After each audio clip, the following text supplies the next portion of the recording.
So the Exter is also available with a defogger for the rear windshield and some of the higher end variants.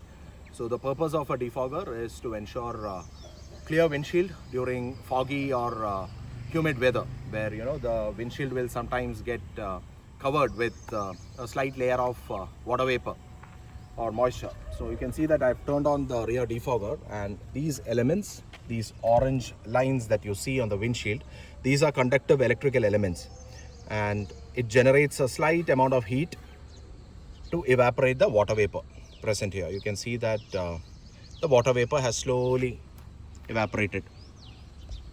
Let me show that to you once again.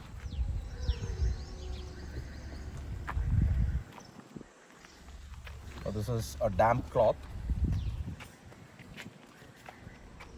You can see the heat conducted by these elements here will slowly evaporate whatever water is present on the windshield. And please note that you cannot operate the rear defogger without turning on the engine, because it consumes a significant amount of power. So with your car in the accessory mode, you will not be able to turn on the rear defogger. Now, how do you turn it on? I'll show you. So this is your climate control panel, and here you can notice this rear defogger button. This square or a rectangle here indicates a rear windshield, whereas this one is your front windshield, which takes the shape of an arch. So this is your rear defogger button. If you press it, it will turn on the rear defogger. But please note that our engine is running, as you can see here. If I turn it off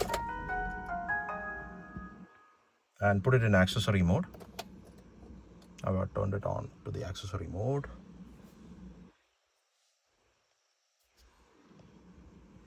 You will not be able to turn on the rear defogger. You need to turn on the engine. There you go. And so that is how the rear defogger is operated and works.